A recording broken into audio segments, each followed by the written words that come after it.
All right, there we go. We are live. Yeah. There we go. See, now we get this going. Now we're getting it right this time around. Welcome back to another podcast from Rated M for Mature.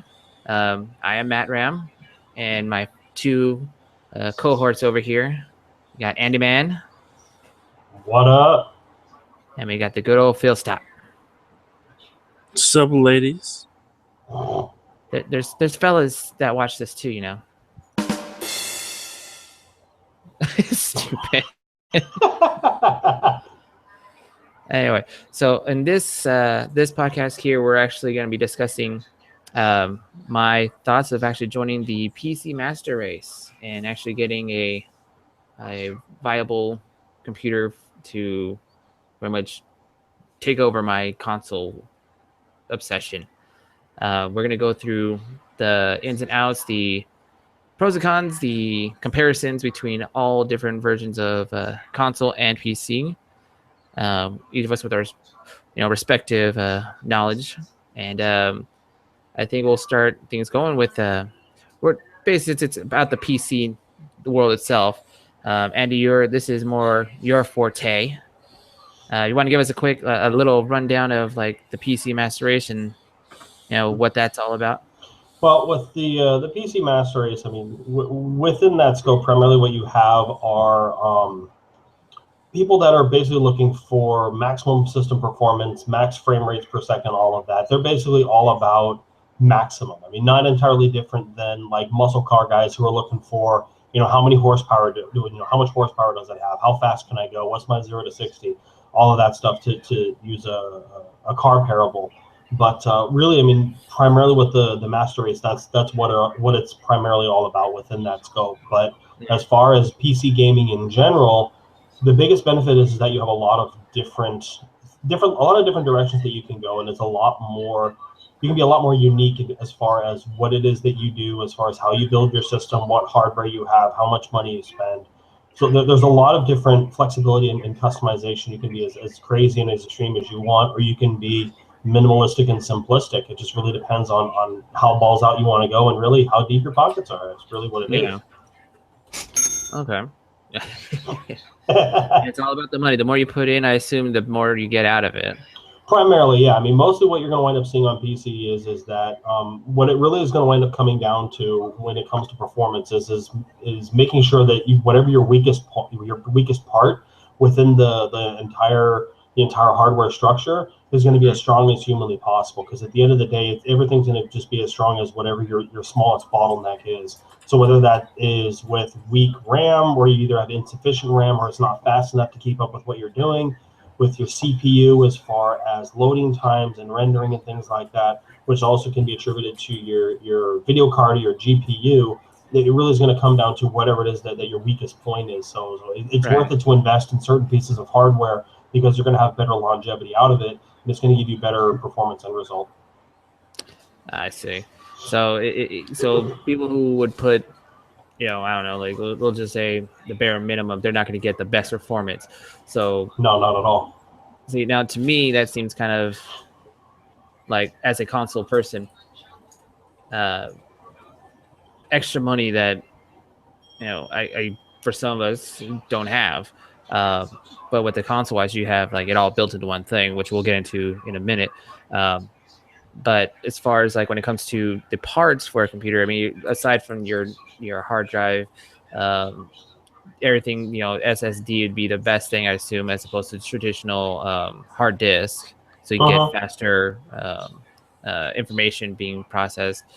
The more RAM, the better, as far as I know. Typically, that's pretty common. And then you got the graphics card. Now, they're like multiple graphics cards. I went to Fry's, I went to Best Buy's, and I've seen just shelves of just different graphics cards from NVIDIA, AMD, Radeon. There's just a lot to work with, and like, to me, they seem to be the same thing, just different price points. Now, I could be wrong on that. Yep.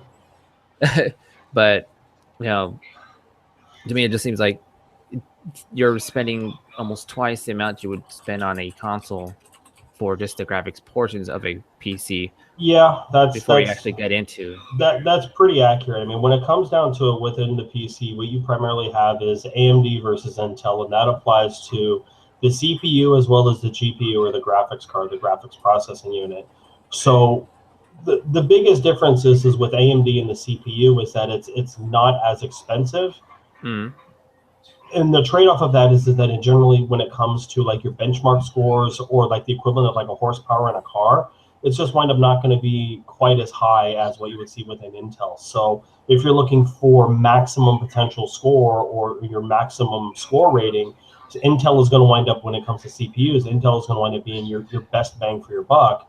Right. Or rather, it's going to be your maximum horsepower. That's where you're going to see the best scores.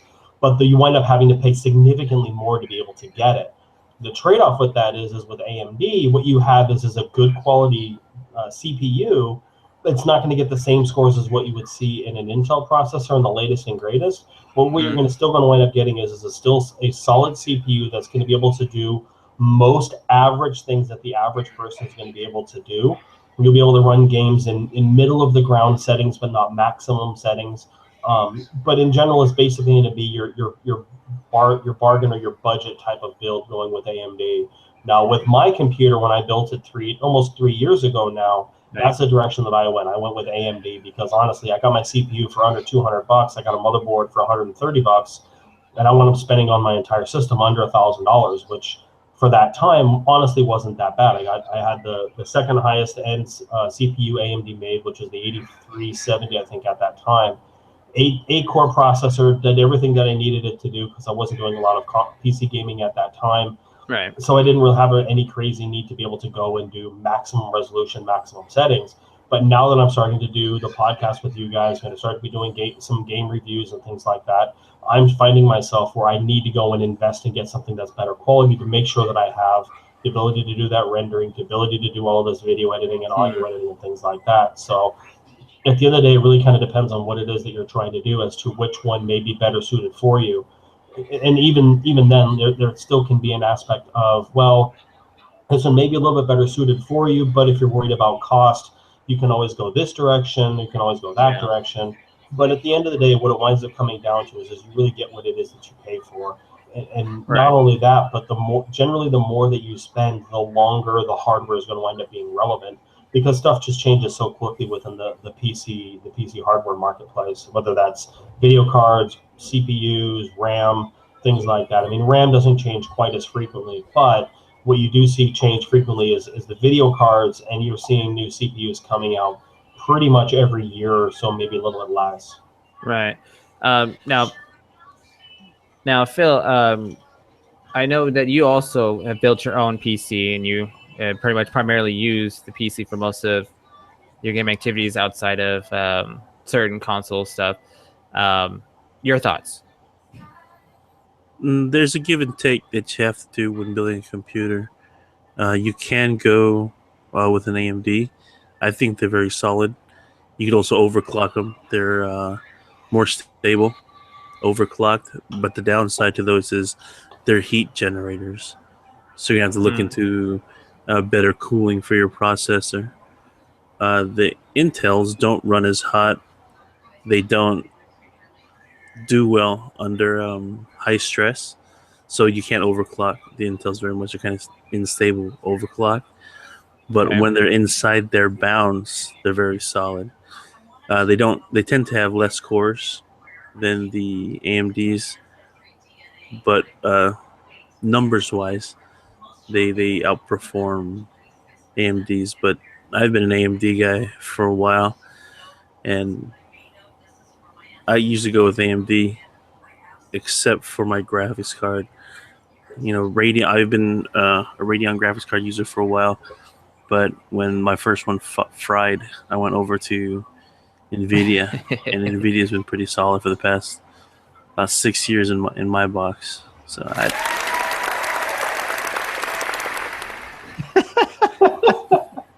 Hey, I love those sound effects, man. It's not my fault. I'm so glad that you're the one handling that one there, because I would never press any of those buttons. But like your name, go big with the RAM. Right, got it. So the main thing now is just like when you're building a PC, you want to like. I mean, does the motherboard come into as a factor as well? Or is it just about just the processor and the GPU and RAM? You can't have one without the other, because I know there's like certain like motherboards only function with certain processors, and if you try to use like one with another that's not compatible, you're wasting time. Right. So You're pretty much gonna marry your motherboard and processor. Whatever processor you choose, you'll pick the motherboard that goes along with it.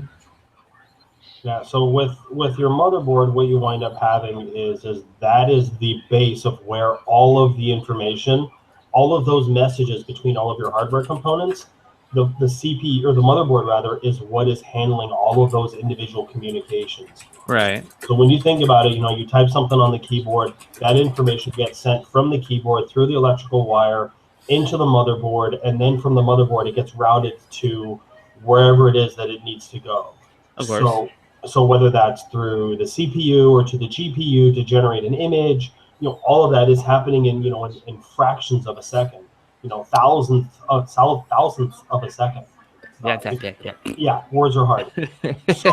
So like I was saying before, it really comes down to the bottleneck of the information, and wherever it is that your weakest link exists is going to wind up being the limitation in what you're going to be able to get out of it. So that's why with some pieces of hardware, you really want to spend a little bit more and get something that's going to be really good quality to make sure that is not going to be your weak link.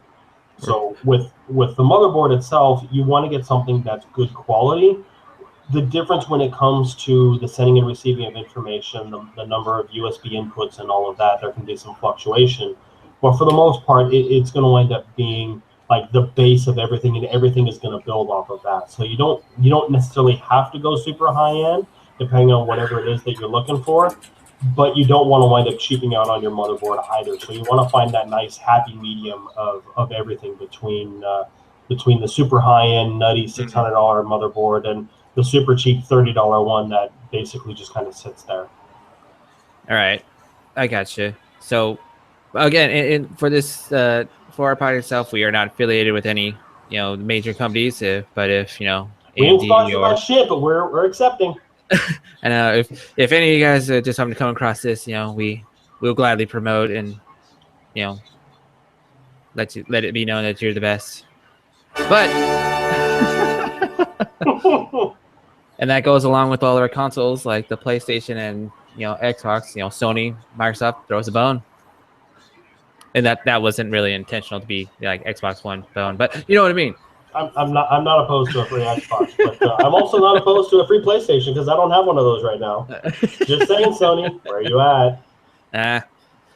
Speaking of consoles and Microsoft, let's go ahead and now everything that you guys are bringing out there when it comes to the PC. You got parts are individualized to get to what you need. To specify the specific need of what you want your computer to do. In my case, here is mainly just that gaming and high graphical output. Mainly, because I do most of my gaming, do a lot of the recording and editing for the show on my computer in general. So having something that's strong is what I'm looking for. But when it comes to the game wise, I mean, like, I don't see why I need to do anything major when I have my console. My Xbox One does everything I practically need for when it comes to the gaming world. Granted, I don't get the fancy capabilities of doing modifications to games like PCs have, and there are certain PC games that are like exclusive to it. But I mean, there are others in the console realm that's just works easier. It's more convenient for the user than having to make sure that your PC setup meets the requirements for said game. I mean, like my laptop here that I've been using for like a long time, you can do some stuff, but it doesn't meet the requirements for games that are currently out now. So if I want to play your computer is so old and so low powered. I'm sorry. I had to play that. It's bad. But at the same time, it works. I mean, we're doing everything on it right now. All the video editing that's done, everything is literally done on this guy. It's chugging along for an old man, but it's time to be retired. Yeah, but like when it comes to like games that coming out or that are currently out now, I don't have to worry about that on the bone because everything's already pre-built. I already have the proper amount of RAM. I already have the graphics cards built into it, the processor that's in here. I mean, like the bone itself. I mean, it's literally running what it's 8 gigs of like flash memory. You're looking at an 8-core AMD processor. GPU doesn't really specify on that one there, but it handles a lot without any slowdown. Granted, depending on the game and like internet connectivity online is somewhat to be desired, but I mean, like it still handles everything that I could possibly need with it. Um, Everything from even live stream if I wanted to do that, which I will be doing near the end of the month anyway for the Halloween for Halloween and stuff like that. We're doing a scary live stream. Check that out. But at everything that I play games on, it's literally through that. Even if I have a PC here on my laptop and I play like whatever old schooler through that, I literally have my Xbox controller plugged into it to run through it. So I mean, like, I'm still not seeing too much of a benefit to go PC as my main source of everything. I mean, yes, I see it as a necessity for the editing and stuff that I do, but outside of that, I mean, like, I don't really see any true need to go any farther than just the bare bones for just editing. Yeah, and with that regard, I mean that certainly would make sense. Really, what it comes down to is I mean you have the console, which is a very well designed piece of hardware, and to make an analogy, there's a lot of parable between console versus PC, Windows versus Apple, and Android versus iOS. Yeah. With consoles, with iOS, and with Apple computers, they're very, very good in what they are. And you have the software that's designed specifically for what the hardware is, exactly. Which makes it a lot easier in terms of knowing what the hardware is going to be able to handle. And you can start getting very specific in how things are designed. And then you look at the flip side of that, you look at Windows, you look at PC gaming, and you look at Android phones. There is a lot of flexibility. Yes, there is fragmentation because there is so much stuff that's available. Yeah. But the flip side of that is it's not cookie cutter. It's not just one size fits all. You can do whatever the fuck you want. You can be as extreme as you want. You can be as insane as you want. You can play whatever you want. You can do whatever you want. The trade-off is unfortunately other people can too. But that's just kind of how it winds up going. So I mean, depending on what it is that you're looking for, one can be a bigger benefit to the other. But the thing that I like the most about the PC is that I have independent controls of the mouse and where I'm aiming and my movement with WASD, which is very well known with PC gamers. So I can be as exact with my aiming or as inexact with my aiming as I want to be. And with the consoles, you don't have that same flexibility because you have a certain amount of pan that you can do with one of the analog sticks. So there's limitation, and when it comes to the tactile feedback, it's just not quite the same from one versus the other. Right, I get that. I mean, I understand the limitations between the peripheral. Yep. But even then, like I said, like that in itself becomes its own specific topic because even in this the gaming community in general, when it comes to peripherals controllers, it's always like, do I use a standard D-pad? Do you use analog stick? Do you use a joystick to play stuff? Do you just use the do you use converters to use a different controller for a specific purpose? It's that can go in its own specific route. We're just mainly going to want to focus on just the console and that specification, and the PC and its multiple different specifications. Yeah, and that certainly does make a lot of sense. Now, when it comes to the consoles, Xbox is very well represented. I mean, with your background and where you've been, I mean, you understand the Xbox in a lot of ways. Now, and obviously, the big player when it comes to consoles is the PlayStation, which Phil certainly knows more about PlayStation than either you or I've been in Xbox since was it 3 months after the Xbox 360 came out. Yep. I had a PlayStation 2 way back in the day when I wasn't as serious a gamer as I am now, just a more casual gamer. So when it comes to the PlayStation, I mean, Phil, what do you have to contribute as far as like, you know, with the PlayStation and what it is that the PlayStation has to offer in comparison to PCs or to the Xbox? Yeah, because that's practically your Jimmy Jam. Oop, did we lose him? No. I think we might have. Nope, and we're back. Nope, we lost him. Yep, I think Phil dropped, unfortunately. Oh no. How unfortunate. Where is my phone? Where's my phone? Let's see here. Nope. He's there. You back? Yeah. I've There you are. never left. Well, your screen goes blank when you say anything. Hit me again with that. Hit you one more time. There we go. All right, Phil. So, welcome back, sir. We say welcome back just on our own end here, and from what the viewers on the channel are seeing it as well. But basically, you know me, the Xbox is life, and the last time I had a PlayStation was the PlayStation 2, not even 3. I completely didn't even go with 3 once I got the Xbox 360. But PlayStation 4 has been doing tremendous leaps and bounds when it comes to gameplay, and it does rival the Xbox One and even some of the like PC builds that most gamers use. The PS4 is a very strong machine, and it has a lot of versatility to it. It has the streaming built in with the share button, and it's linked to social media. But where it really stands out is Sony's ability to get exclusive titles. They have a wide grasp of developers, and they have a long list of exclusives coming out. They got about 15 titles coming out that are all exclusive to the PS4. The Final Fantasy is going to be PS4. The remake of 7 is on PS4. Death Stranding. The new Spider-Man game is going to be on Sony. God of War, of course, great game. Yeah, that's their main. That's one of their main exclusives. Uncharted is also one of their mainstays. Horizon Zero Dawn. What makes or break any console, whether it be PC or console, is going to be your titles, your software. Right. I mean, let's not get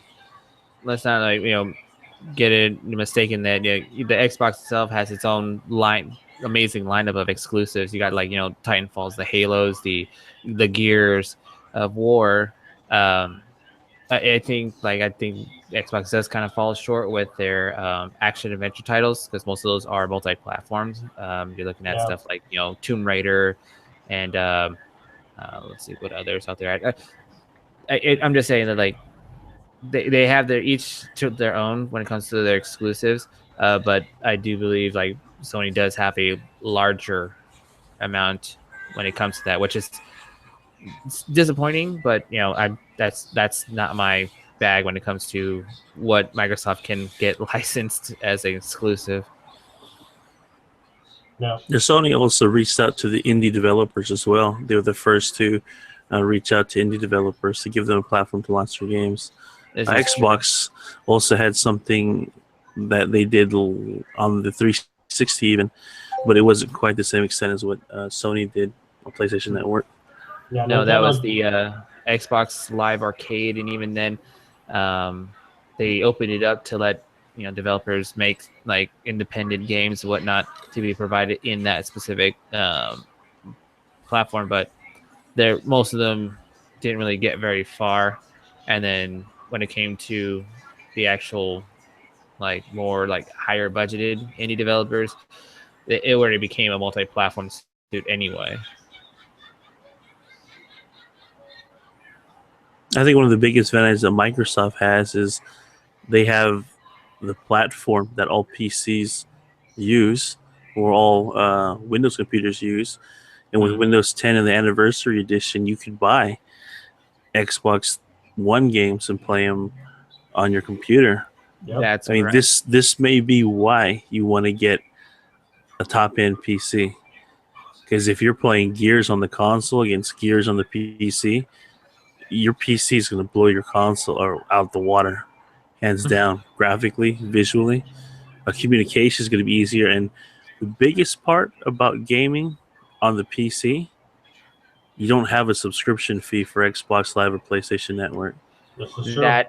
That is the biggest like upside to the PC gaming world is that there are no subscription fees to you don't pay dues. Well, I think that there are it some. depends on like but the ones where you do pay dues for are like exclusive to that particular game This is when true. it comes to the PC. This is But true. when it comes to like the PlayStation and the Xbox Network. One, there's the PSN and then there's Xbox Live. You got to pay those yearly to just play the games online when their main focus is on. For a lot of the games is that multiplayer capability, that content in multiplayer. I do believe that is a drawback, but at the same time, I do believe that those are a lot stronger when it comes to the servers, when it comes to the actual online play. When you have console on console playing each other, it's a lot stronger than when you have PC versus PC, because not everyone's going to have the same build. They're going to have that same game, but when they have an inferior build to yours, you're going to see that in gameplay in online matches. Usually. Also, on consoles, if you're playing an MMO like Elder Scrolls or Phantasy Star Universe back in the day on 360, and also Final Fantasy, you double dip because you're paying your Xbox Live subscription and you're paying your PlayStation Network subscription. Yep. Then on top of that, you got to put your MMO subscription. So that's a double dip for online play. Mm-hmm. And that's going to be a really big nod to the Master Race to have, stuff on there. Yeah, well, most of those, when it came to the MMO for PC, I mean, like that's where it started from, so that's where it's going to stay. I don't believe any console could match an MMO legitimately. I mean, like they did with the DC Universe Online. It's probably the only one that's decent. I mean, the Final Fantasy on PlayStation 4, which is exclusive to that one, runs fantastically smooth when I did play it. But I don't even touch Elder Scrolls Online. I heard so many like negative things about it. Yeah, so I don't even touch Elder Scrolls.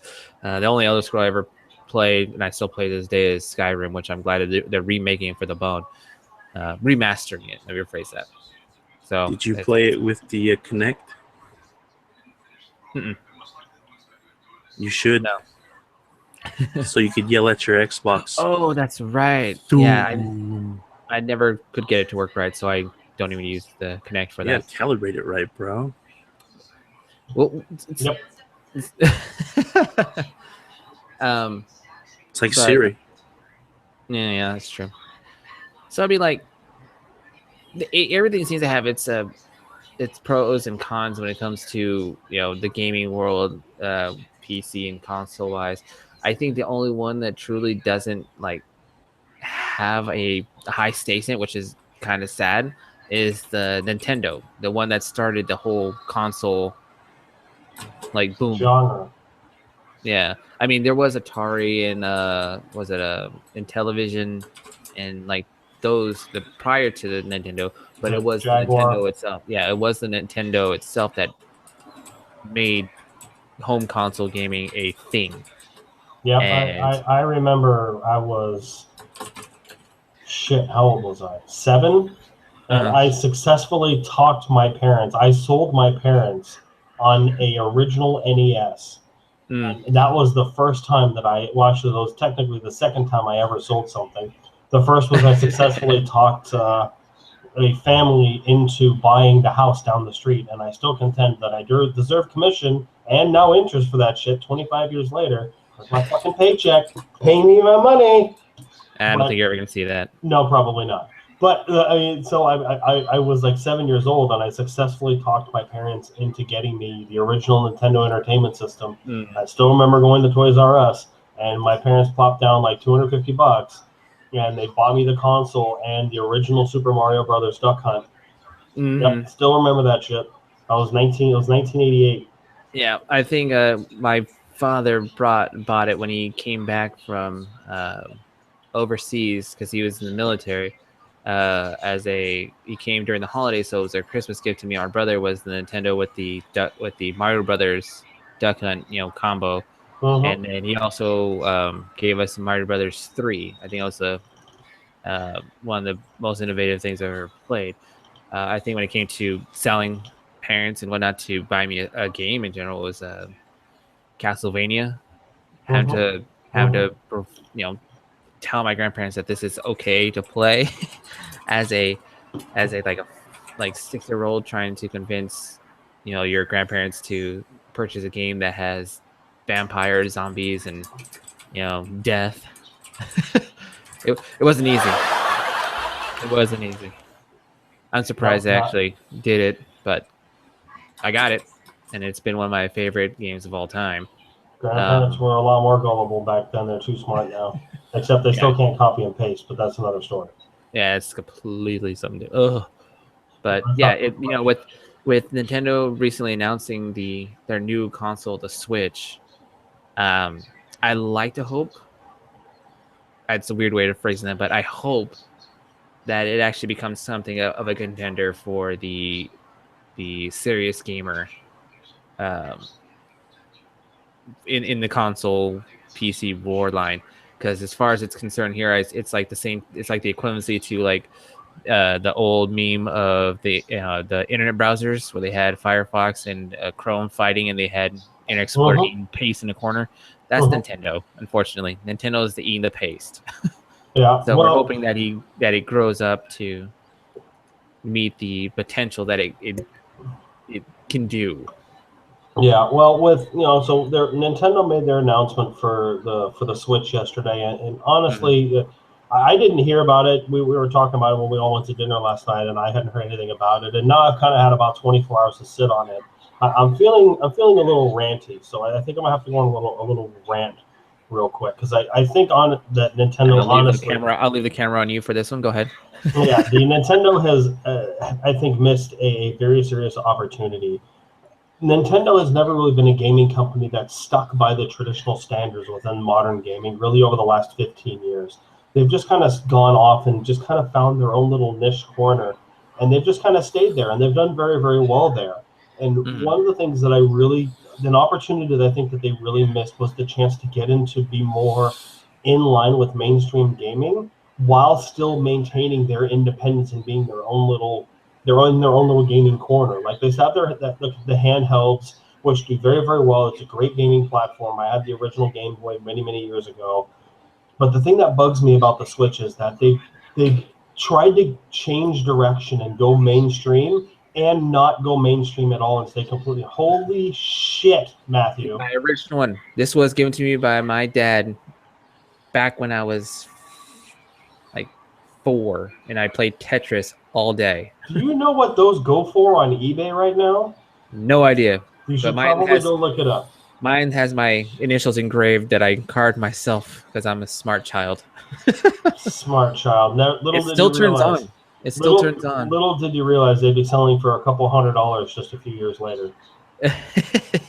But so anyway, I was actually talking with a friend of mine at work tonight, and that was one of the things that I touched on. It's like, honestly, I think Nintendo missed a huge opportunity to both fall in line more with what Xbox and with PlayStation, with what they're doing as far as modern consoles, being 1080p, using Blu-ray discs, using all of that next generation hardware, with 16 gigs of RAM and a high-powered CPU and a high-powered GPU. They stuck with their own little corner of still doing lower resolution gaming, small scale gaming for the most part. There's some stuff that's a little bit different from that, but for the most part, it's small world thinking. Personally, I think what they should have done is taken the Wii, which has the large controller that has the display, update that to be something a little bit more streamlined, a little bit more powerful, better quality display within that specific control, upgrade the hardware to represent running at 1080p or even possibly 4K, update the hardware specs, increase the RAM, increase the onboard memory and all of that, incorporate more downloadable applications like you have with the Xbox and with the PlayStation over the last 2 or 3 years. But then one thing I really think they missed their opportunity on was being able to do voice recognition and integrating with that new controller unit, integrate a small microphone so that you can give verbal commands. Something like that. Xbox has been trying to do it. PlayStation has been trying to do it. And I honestly feel like if they had been able to successfully incorporate that into the new console, it would have absolutely dominated the marketplace next year when it releases. And because they didn't even, I don't know if they attempted it and it just couldn't work out, but the fact that it's not included, to me, I really feel like Nintendo, they probably won't die, but their market share is going to significantly decrease because right now, it's a fucking kids console. And not only that, this new console, it's a kids console for adults because that shit is going to fucking break. Just wait. It's just going to be an expensive fucking paperweight. Just watch. Okay. So fucking stupid. Okay, but now, as a rebuttal to that, like they've made large strides when it came to when the Wii U dropped. They did go more towards the serious gamer, well, where they had Call of Duty, they had even Injustice: Gods Among Us, the fighter from NetherRealm Studios, as one of their titles. They did get into more of a esports gaming world with Splatoon, which is still one of the more popular Wii U titles out there. I do agree that they did play safe by sticking with what they know, action adventure platformers. But we don't know 100% for certain what their lineup is going to be. Clearly, they're going to have their Nintendo their IPs on there. That's going to be a given. But we don't know for certain what the third-party developers are going to come up. We don't know what EA is going to drop on there. We did get a clue Football. kind of. Well, I think that's going to be dropping everywhere. But I mean, like, we don't know what they other will if you're the studios. Niners. Dropping the football. Yeah. Okay, never mind. Raiders aren't looking too good in the first half. I'm just gonna say. I apologize to all our Bay Area football fans for these comments. But yeah, we don't know 100% for sure what titles will drop for that. For all we know, they will actually do that. Yeah. When it comes out. And as far as specs are concerned, nothing really in detail, but a lot is comparing it to the NVIDIA tablet, the gaming tablet. But that's the thing. They're going after mobile gaming, and the problem is if you are a console, you shouldn't be going after mobile gaming because that's what you have Game Boy and all of that shit for.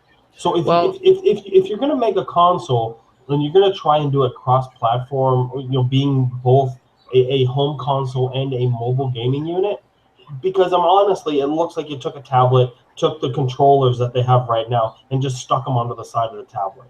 That's exactly what it is. That's what the Wii U the controller is in itself already. So they already have that. The difference is when you look at the Wii controller that they have right now with the screen and all of that, that is one solid unit. And as a kid, because honestly, the console is primarily for kids, and even for adults, you can toss that around and you don't have to worry about it breaking. But the fact that it's now detachable, I guarantee you there's going to be a massive level of complaints from parents and from adults where they're trying to put the shit on and then it breaks off. And then you now have a screen that nothing will attach to. And then you got to go and spend another $40 or $50 for each of the new replacement ones to try and get it to attach. I mean, honestly, it's just poor engineering. I mean, it's a great idea in concept, but when it comes to actual execution, I think it's honestly just lazy, engineering. It should have been done better. You look at it again. We don't know 100% what the build is of that. All we have is just that one trailer, and that is it. Everything else is speculation as to the quality of the the console, the quality of the controls. It's all speculation at this point. So we don't know 100% certain that these are going to be flimsy, pieces of hardware. For all we know, it could be just as strong as some of the tablets that are out now that can take a beating and can cost less. But I've always been optimistic with Nintendo because that's I grew up with it. That's my safety blanket for games. That's the thing that I play when Forza Horizon or Street Fighter is like making my my temperament rise to insanity levels. So I will retort, and that is definitely true. I mean, they haven't announced anything as far as hardware specs or design materials or anything like that. But I will pose this one question to both of you: when is the last time Nintendo made anything that was not plastic? Game Boy Advance Micro. Was that aluminum? Yes, but it was also about like this big, like as big as my little mouse. Yeah. So aside from that, and I could definitely be wrong on this, but the last time that I can think of that Nintendo made something that was legitimately not plastic were the aluminum cases that were used on the original Nintendo cartridges. There were certain GameCubes that were built like a rock, and even then, that particular one is true. That is right. I forgot about that. That is probably, as far as anyone's concerned, what the best console ever built from Nintendo. And even to me, I agree 100% on that. That thing, there are people who have had it like since day one who are still playing it now just because it's built like a rock. Yeah. But with current stuff though, yeah, they kind of downgraded when it comes to the materials needed to make it work or to case it up. Anyway. Given the fact that Nintendo has a propensity to use plastic, and granted, it's a higher quality plastic, I would say, based on my experience with the Wii and with the GameCube and all of their consoles of the last 10 or 15 years.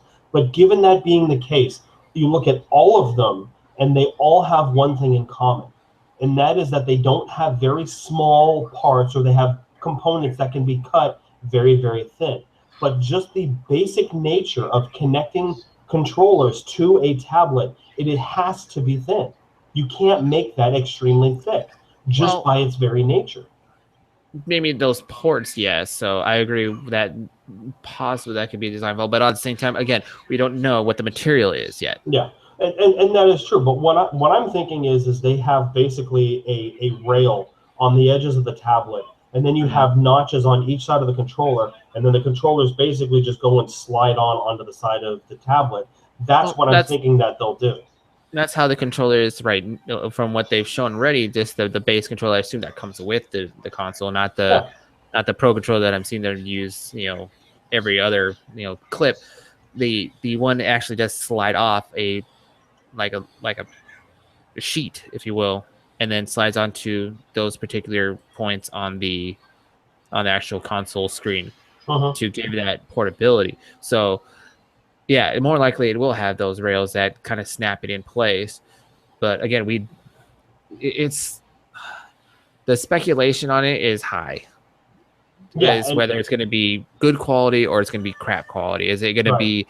Are they going to step their game up, or are they going to stick with the Wii, the Wii style, and keep things at a minimum cost, but at the same time they suffer in the quality cost? Yeah. Now, Phil, you're as one of the elder statesmen of the show. you have a certain level of experience with Nintendo and a familiarity with their stuff over the last many years. When it comes to the Wii Switch, what do you think? I'm gonna break it.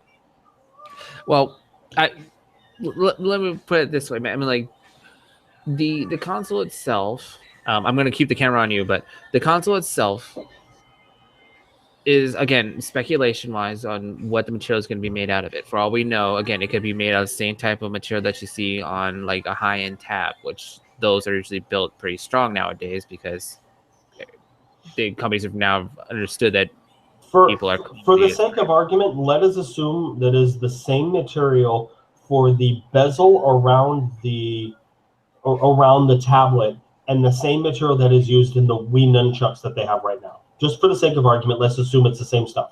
Okay, we'll go with that.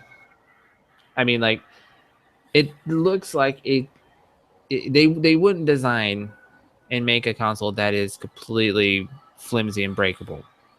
That's insane. So, Phil,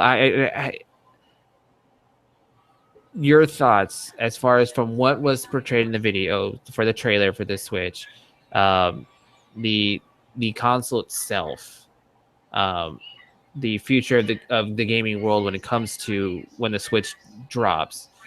You know, to me, I'm hoping that it actually becomes a more mature, version for Nintendo to actually get into the to actually be able to step into the ring with PlayStation and Xbox and the PC and actually put up a good fight.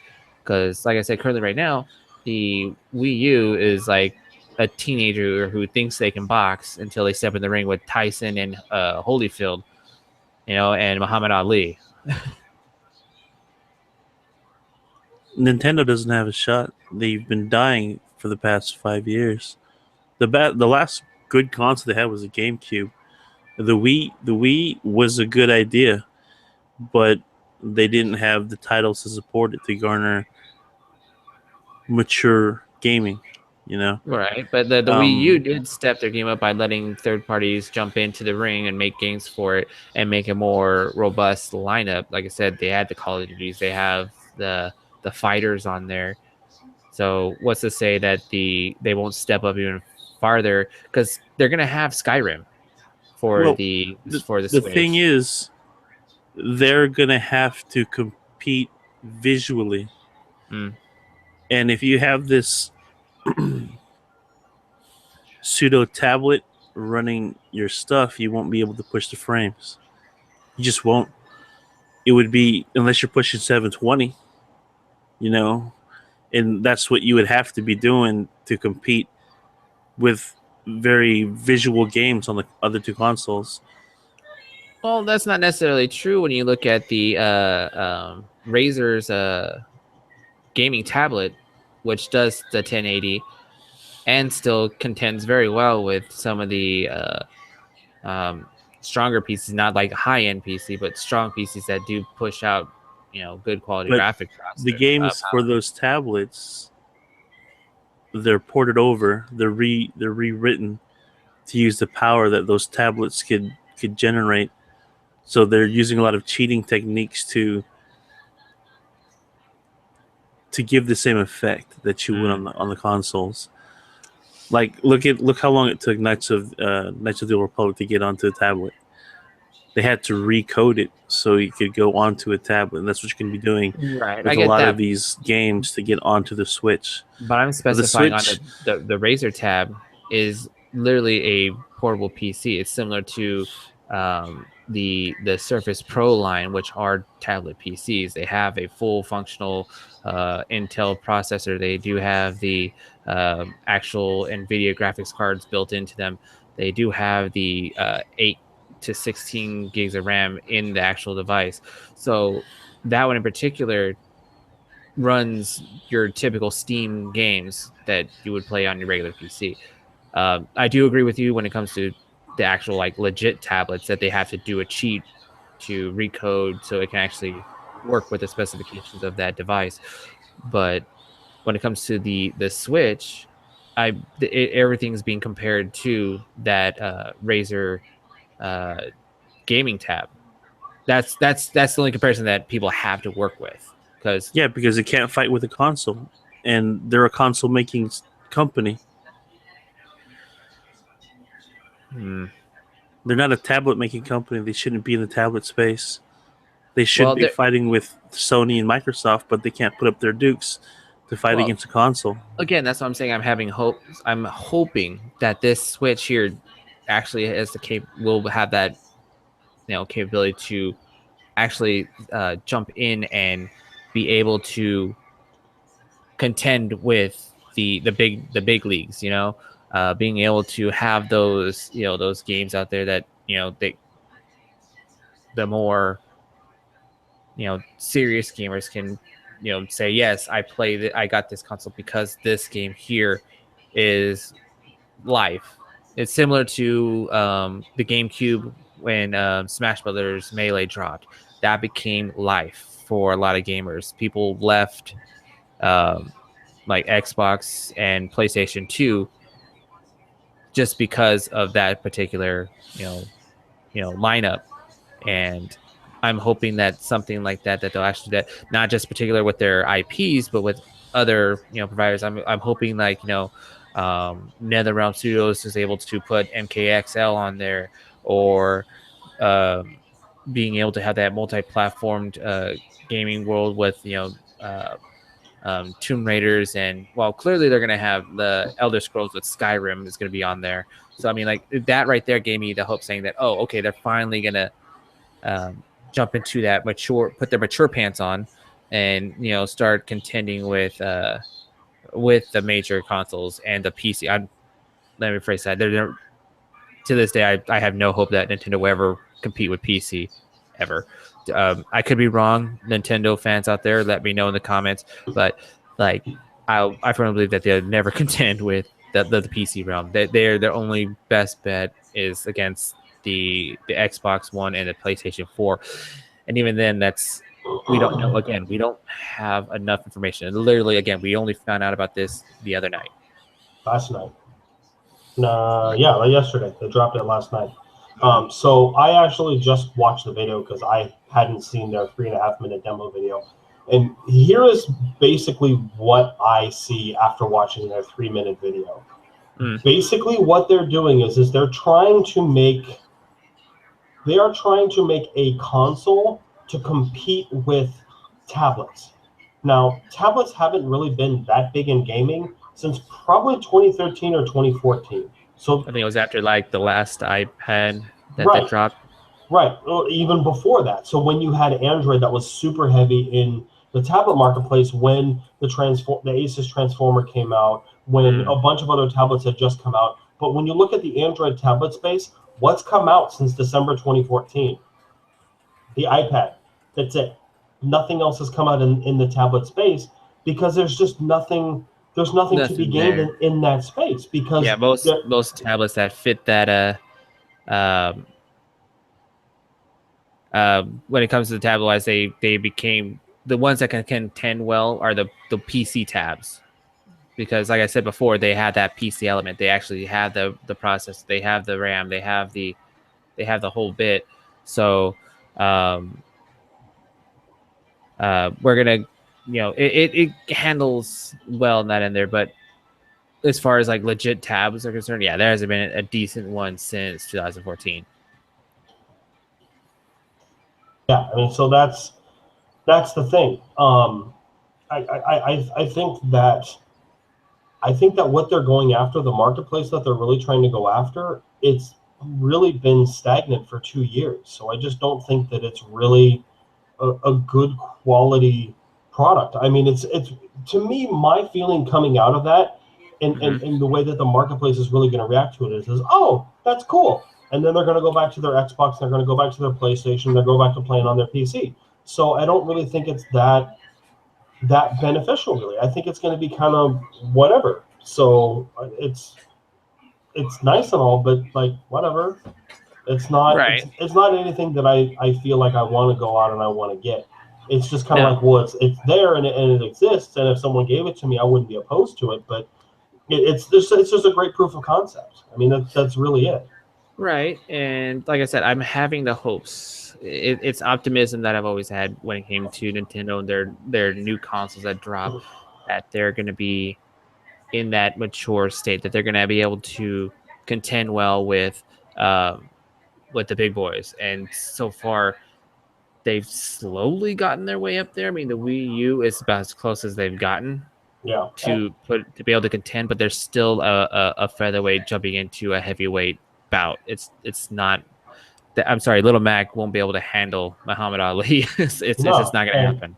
And when it comes down to it, I mean, I think that the Switch is a great idea, but I liked it better in 2013 than I do at the end of 2016. Right. That was again when the tablets were everyone had a tab. That was the main thing people used. Right, and it was a great idea then, but at this point, I really think that this may wind up being one of the final nails in the coffin for Nintendo, because it's disconnected to the industry that they're trying to get into, and Right. it's just kind of whatever. But I think we've kind of spent enough time on the Switch, because I know we're supposed to be talking about the PC primarily, but we kind of got off topic a little bit. That had its own little rant there, but that was pretty much it there. Bit. But we touched on when it came to the PC. It's a matter of like preference when it comes to building, anyway. Yeah. What you want it for? If you want it to be for gaming, if you want it to be for editing, if you just want your everyday use, it's all preference. That's the beauty of the PC. Is the customization. Now, console wise, you're getting just that. It's like getting a DVD player. You're getting just that, a DVD player. You're not getting a VHS tape player. You're not getting a computer. You're getting just a DVD player. That's literally, what you're buying. Yeah. And again, for the console side of things, like the gaming world, it's a lot easier to work with. It's more convenient as far as plug and play is concerned. Granted, the Dropbox are the subscription base. The amounts of subscription you got to pay for certain games that you play. PC wise, they don't have that. Yeah. So I still contend that PC gaming is the better way to go, because you can get exactly what it is that you want, and you can be as custom or as generic as you like. You can go and get a pre-built computer. You can build your own. You really have the ability to be a lot more individually expressive in terms of getting something that's going to perfectly fit exactly what it is that you need. Whereas with the console, it's everyone gets the same thing, and it's just kind of cookie cutter. I mean, not that there's anything wrong with that. I mean, it's perfectly fine, and it's an industry that's flourished in a lot of different ways for a very long time. But at the end of the day, I think that the PC gives you a lot more variety and flexibility to be very specific and very granular in what type of experience you're going to wind up getting through gaming or internet browsing or video editing, streaming, whatever you want to do. You have a lot of flexibility, and in the console, you really, really don't. I mean, you really have 3 consoles. You have the Xbox, you have the PlayStation, and you have the Nintendo, and that's it. You really don't have a lot of other stuff in the way of consoles. Okay, well, looks like we hit our time mark here, so we're gonna go ahead and start wrapping it up. So, final thoughts: PC versus console. Me personally, joining the PC Master Race would only just be for editing purposes. Gaming wise, it's always going to be my console. It's going to be my go-to spot. And there's nothing wrong with that. I think when it comes down to it is especially if you're a social gamer, like for me, I am a heavy social gamer, so I kind of wind up grabbing a little bit more towards whichever platform a lot of my friends are participating on. And when it comes down to it, as much as I love my PC gaming, for me, with the social aspect, I get a lot more enjoyment out of my Xbox than I do out of my PC, because trying to find people to do PC gaming on is hit and miss. Some people have an Apple, some people have a PC, but it's only for work or only for browsing the internet or Netflix. But with the console, with the Xbox, if you have an Xbox, you can play a game on Xbox. It's not, oh, well, maybe it works, maybe it doesn't. So for me, I personally prefer the PC platform when it comes to just raw gaming potential, but I like the social abilities of the Xbox, and in turn on the PlayStation if I had more friends that were on PlayStation as well. Right. Phil, final thoughts? Just get it all. Okay. For those who can't afford that type of option, final thoughts. If you want to be competitive, like really competitive, go PC. But you have to have the right tools. So you have to have the good box, the good peripherals, if you're going to go pro. Console? Like I said, when it comes to console, if you want to go pro, it's all there anyway. There's nothing about that. It's just a matter of the peripheral. What do you need to be as GoPro? precise as possible. Did somebody say GoPro? Wah, wah, wah. And back to Phil. The So- social aspect of the console is what really makes it win. Like Andy was saying, no matter what skill level you are, the console you could just hang out with your buddies and do whatever. Right. Okay. So it's a preference choice for this podcast here wasn't necessarily designed to sway any viewer one way or the other. It was made just personal opinions, my own questions when it comes to joining the PC Master Race in general. Use what's comfortable to you, play what you want. You can take our advice for how to build stuff, which we had no problems answering questions in comments below. Yeah, if anybody has any feedback on anything we didn't cover, if they want to expand the conversation, give some suggestions on for MattRam on what he should be looking for, things to consider, things like that. Join the conversation. Say something. Contribute. Comment. Give us some feedback. What do you think? Yeah, we're constantly checking this. Hit us up on our Twitter page, Rated M for Mature.